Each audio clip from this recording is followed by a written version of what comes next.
तो देखो बेटा, आज हम पढ़ेंगे properties of determinant, properties of determinant. ठीक है, इंपॉर्टेंट टॉपिक है इसलिए ध्यान से समझिएगा कि क्या क्या प्रॉपर्टीज हैं डिटर्मिनेंट की। ठीक है, देखिए ध्यान से। तो देखिए, अगर किसी भी डिटर्मिनेंट में हम रो को कॉलम में या कॉलम्स को रो में इंटरचेंज कर दें, यानी जितनी भी रो हैं, ठीक है, रोज हैं, उनको कॉलम्स में, ठीक है, या कॉलम्स को रो में इंटरचेंज कर दें, तो उस डिटर्मिनेंट की वैल्यू चेंज नहीं होती है। ठीक है, फिर से सुन लीजिए। फर्स्ट प्रॉपर्टी क्या है बेटा?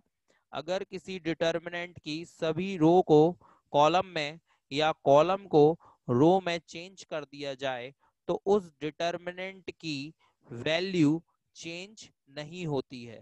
ठीक है, यानी डिटर्मिनेंट की जो वैल्यू है उस पर कोई भी अंतर नहीं आएगा। फॉर एग्जाम्पल ये देखिए, यहाँ पर मैंने एक डिटर्मिनेंट लिखी हुई है A1 B1 C1 A2 B2 C2 A3 B3 C3। ठीक है, अब मैं क्या करता हूं कि इस डिटर्मिनेंट की जितनी भी रो है सबको कॉलम्स में चेंज करके लिख देता हूं। ठीक है, तो ये देखिए, फर्स्ट रो को फर्स्ट कॉलम में लिखते हैं A1 B1 C1 फिर सेकंड रो को सेकंड कॉलम में A2 B2 C2, फिर थर्ड रो को थर्ड कॉलम में लिखते हैं A3 B3 C3। ठीक है बेटा, तो इस तरह से हमने सभी रो को किसमें चेंज कर दिया? कॉलम में। बट इससे डिटर्मिनेंट की वैल्यू चेंज नहीं होगी, इसका मतलब इन दोनों डिटर्मिनेंट की जो वैल्यू है वो सेम आएगी। ठीक है बेटा, चलिए सेकंड प्रॉपर्टी।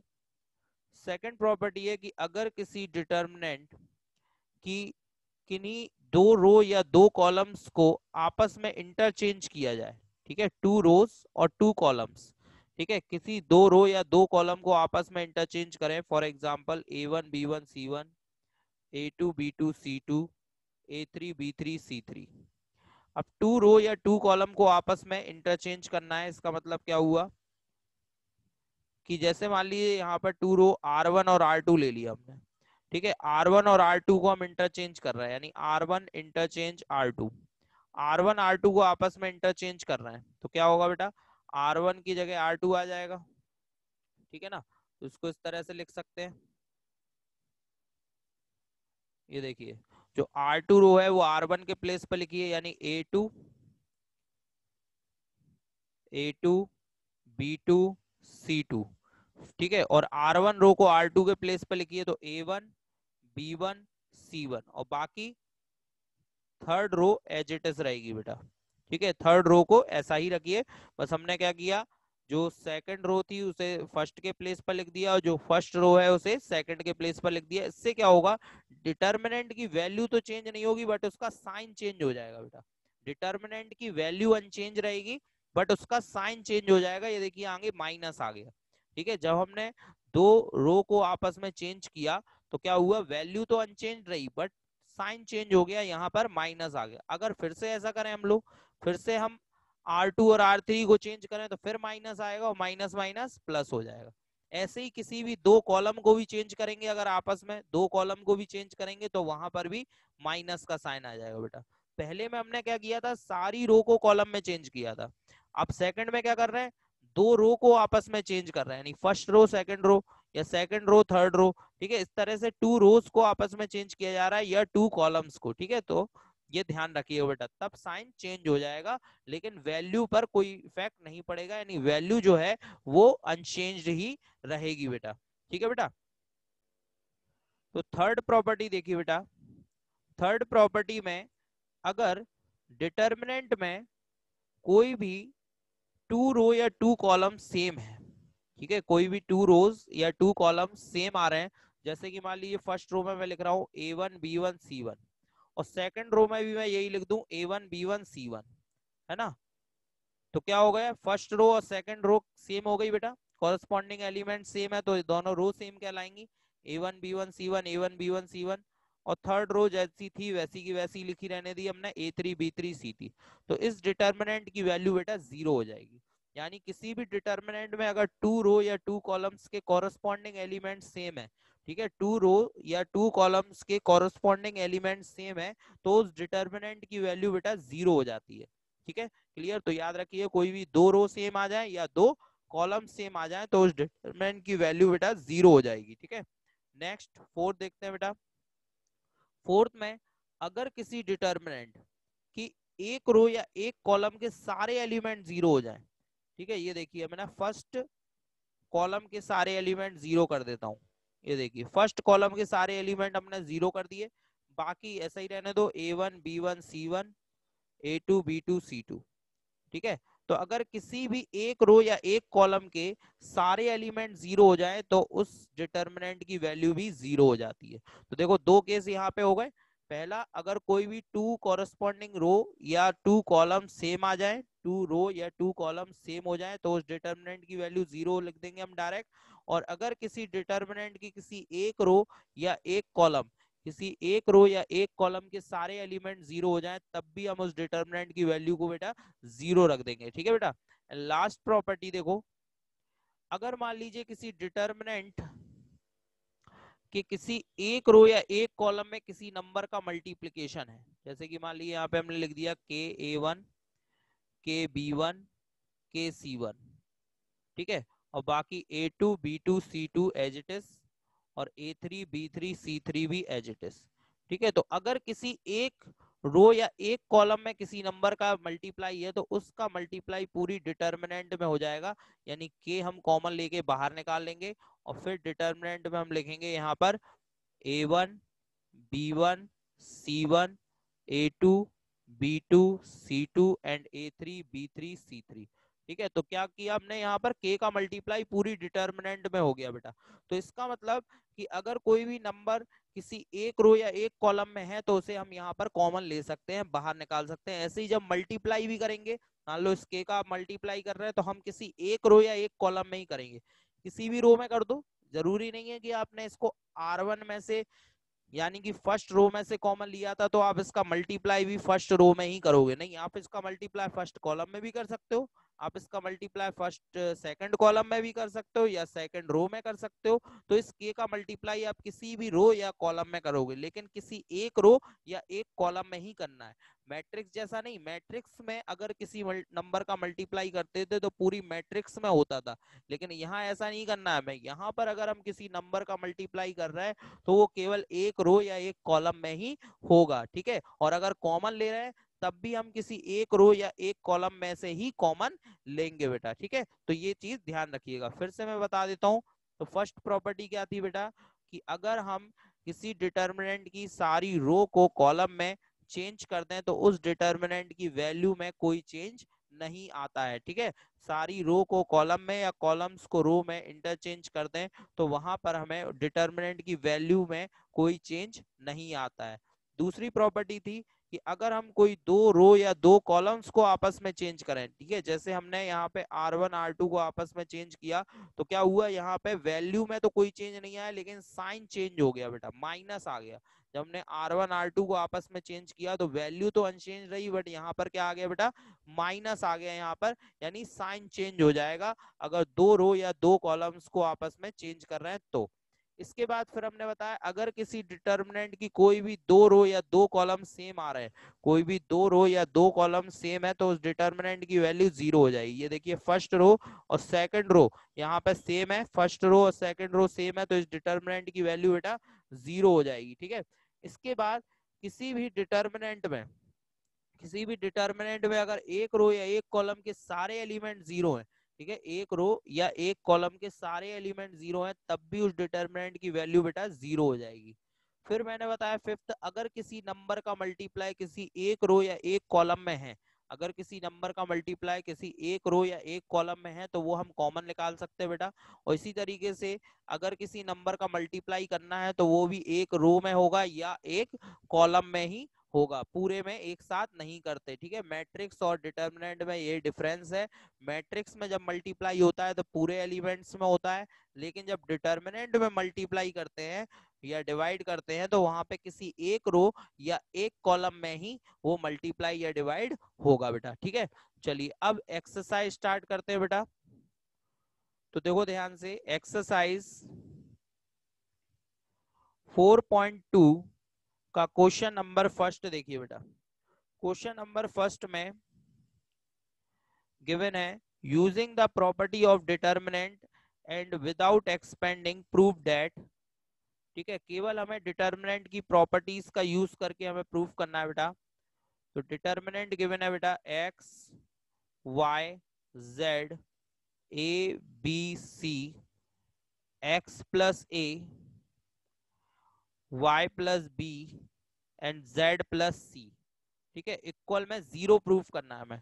ठीक है, तो ध्यान से देखिए यहाँ पर केवल हमें डिटर्मिनेंट की प्रॉपर्टीज को यूज करना है बेटा।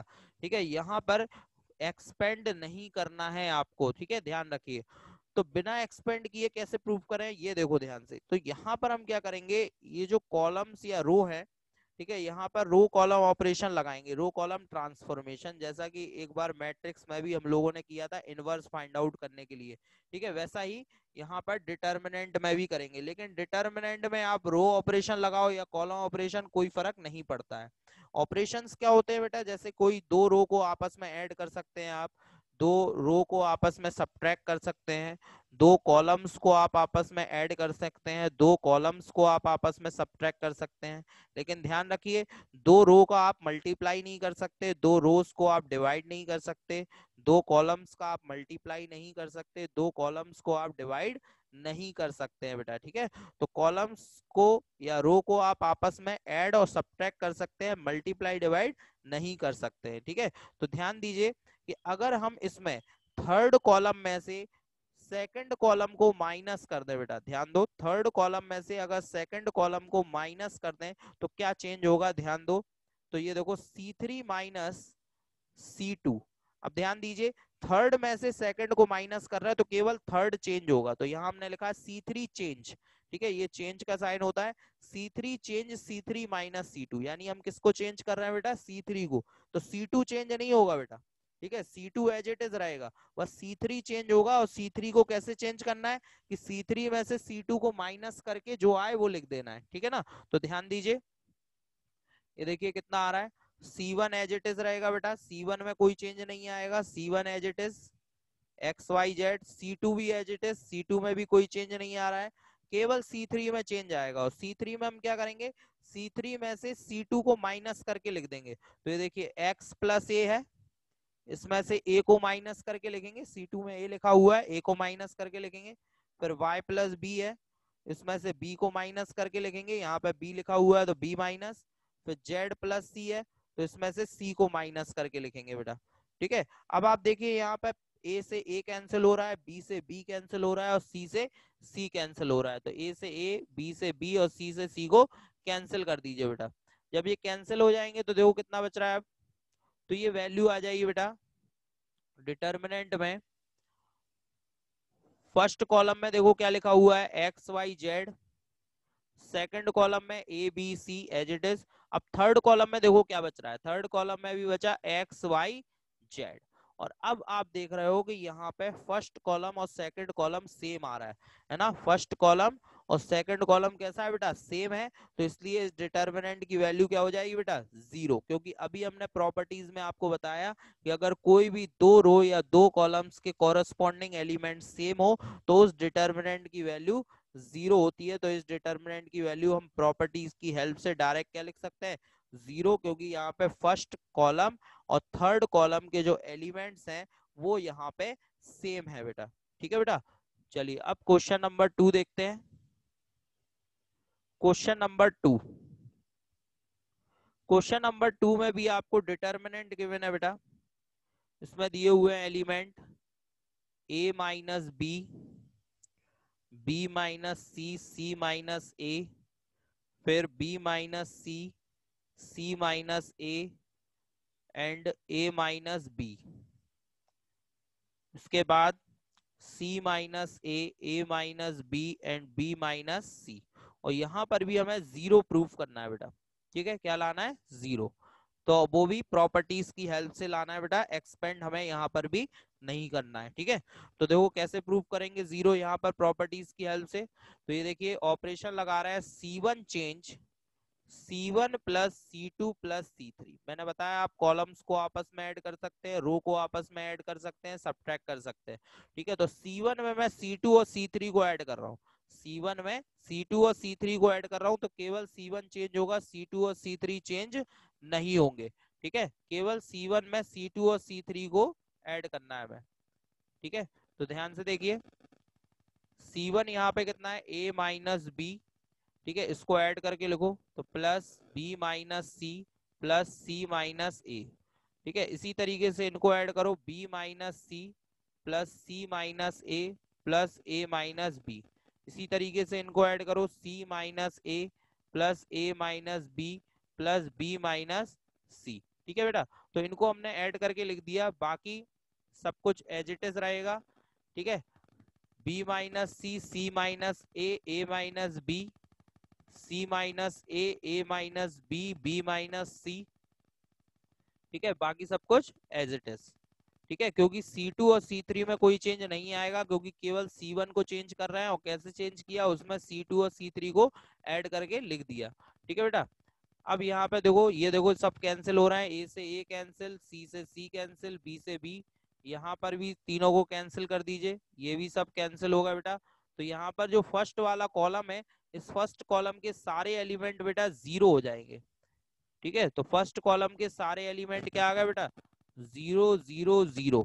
ठीक है, बाकी b minus c minus a minus b, फिर c minus a minus b and b minus c. ठीक है, तो आप देख रहे हैं यहाँ पर फर्स्ट वाली जो कॉलम था, उस कॉलम के सारे एलिमेंट जीरो हो गए। तो हम यहाँ पर इस डिटर्मिनेंट की वैल्यू भी क्या लिख सकते हैं बेटा, जीरो, क्योंकि अभी मैंने प्रॉपर्टीज बताई थी आपको कि अगर किसी डिटर्मिनेंट के किसी एक रो या एक कॉलम के सारे एलिमेंट जीरो हो जाए तो उस डिटर्मिनेंट की वैल्यू जीरो होती है। तो यहाँ देख रहे हैं हम लोग कि फर्स्ट कॉलम के सारे एलिमेंट जीरो हो गए हैं, इसलिए हम लिख सकते हैं कि इस डिटर्मिनेंट की जो वैल्यू है वो भी बेटा जीरो होगी। ठीक है बेटा, क्लियर। चलिए अब नेक्स्ट क्वेश्चन देखते हैं। अगला क्वेश्चन है बेटा क्वेश्चन नंबर 3। ठीक है, तो ये देखिए, इसमें डिटर्मिनेंट गिवन है हमें 2 3 5 7 8 9 65 75 एंड 86। ठीक है, और यहाँ पर भी हमें जीरो प्रूफ करना है, और इसमें भी आपको एक्सपेंड नहीं करना है, केवल प्रॉपर्टीज की हेल्प से आपको यहाँ पर प्रूफ करना है जीरो। ठीक है, तो अब इसमें देखो ध्यान से कौन सी प्रॉपर्टी यूज करें जिससे यहाँ पर जीरो आ जाए। तो ध्यान से देखिए बेटा, C3 C3 change C3 minus